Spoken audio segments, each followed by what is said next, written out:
Hello, everyone. I'm here to guide you tonight. I know many of you use these stories to fall asleep. So before we begin, please take a moment to like this video and subscribe to the channel. Now, get comfortable, close your eyes, and relax. Let's begin. The forest was quiet. Too quiet. A silence so deep, it pressed against my ears. I could almost hear my own heartbeat. The air was cool, damp with the smell of wet leaves and pine. Every now and then, the wind whispered through the trees, but then it would stop, and the quiet would return. I had gone camping alone before. Nights under the stars were nothing new. I liked the peace. I liked the freedom. But tonight felt different. It felt like something was watching me. The campfire flickered low. Orange light danced across the clearing. Shadows stretched tall against the trees, bending, shifting, almost alive. I pulled my jacket closer, told myself it was nothing, just the wind, just my imagination. But still, I couldn't shake the feeling. Deceased. I saw him. A figure, standing just beyond the light. At first, I thought it was a tree, a trick of the shadows. But no, it was a man. He didn't move, didn't step forward, didn't make a sound. He just stood there, watching, my breath caught in my throat. I tried to speak, tried to call out, but my voice was weak, unsteady. "Hello?" I finally managed. The word hung in the night air, but he gave no reply. Boolean popped. For a moment, sparks rose and faded, and in that brief light, I saw his face. His eyes glinted, too bright, too sharp, and his smile stretched far too wide. I blinked, and he was gone. The clearing was empty, only shadows and trees, only the whisper of the wind. But my heart kept racing, because I knew what I saw. I wasn't alone. The night dragged on. Every sound made me jump. The crack of a branch, the rustle of leaves. Each one felt closer and closer. I stayed by the fire, watched the shadows, waited. But he never came back. And yet, even now, I sometimes wonder, if I close my eyes, will I see him again? Standing there, just beyond the light, watching, always watching. The highway stretched out before me, long, empty, cool, the sound of rain against the windshield, and the steady hum of the engine beneath me. It was late, the kind of late where the world feels hollow, where every mile feels the same. Black road, white lines, and endless shadows. Then, I saw her, a young woman, standing by the side of the road. Her hair was damp. Her clothes clung to her in the rain. Her arms wrapped tightly around herself, shivering, alone. She raised her hand slowly, asking for a ride. A simple gesture, but something about it felt heavy. I slowed down. The tires hissed against the wet pavement. My headlights cut through the rain, and for a moment, I thought she might vanish right then. But no, she was still there, waiting, watching. I pulled over. The door creaked open, and she climbed into the back seat. Her face was pale, her lips nearly blue, her eyes fixed on the window. She said nothing. The silence pressed against me. I tried to break it, asked her name, where she was going, if she lived nearby, but she didn't answer. Finally, in a voice so soft I almost didn't hear it, she gave me an address. Just one. I nodded, turned the wheel, and drove on. Rain streaked the glass.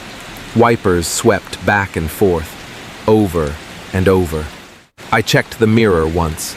Her reflection was blurred by the water on the glass, still staring out into the night. When I reached the house, I pulled to the curb, turned to tell her we had arrived, but the back seat was empty. My heart pounded. I searched the car, the floor, the seats, the road outside. She was gone. Confused, I walked up the path, knocked on the door. An old woman answered, her eyes tired, her face lined with years. I explained, told her I'd picked up a girl, that she vanished from the car, and this was the address she gave me. The woman's lips trembled, her eyes filled with tears. She whispered, "You are not the first. My daughter died on the street." The storm had grown worse that night. Rain fell in heavy sheets against the windshield. Wipers struggled back and forth, but the road ahead was still blurred. I had been driving for hours. The towns grew smaller, the signs fewer, and I was tired, bone tired. Then, through the rain, a small light appeared, dim, yellow, a neon glow cutting through the dark. It was a hotel, a crooked sign swinging in the storm, letters missing, buzzing faintly, but it was shelter. Inside, the lobby smelled of old carpet, dust and mildew, the kind of place where time has stopped. Behind the desk sat an old man, thin, gray hair, wrinkles deep like carved lines. His eyes lifted slowly as I entered. "You'll want a room," he said softly. His voice cracked like dry wood. I nodded, too tired to argue. He slid a key across the counter. But before I could take it, he leaned closer. His eyes narrowed. "Do not, under any circumstance, enter room 16. I laughed nervously. A joke, I thought, but his face did not move. I took the key, made my way down the hall. The carpet was damp underfoot. The lights flickered overhead, and the air smelled of dust and rain. That night, I lay in bed, listening to the storm. The windows rattled. The walls groaned. Sleep did not come, and then I heard it. Footsteps, soft, slow, moving down the hall. I held my breath. The steps grew closer and closer until they stopped, right outside my door. Knock, knock, knock. I did not answer. I could not move. Every muscle frozen. The footsteps started again, dragging slowly down the hall until they reached room 16. I crept to the door, peered through the peephole. The hallway was empty, still, silent, but the door to room 16 was wide open.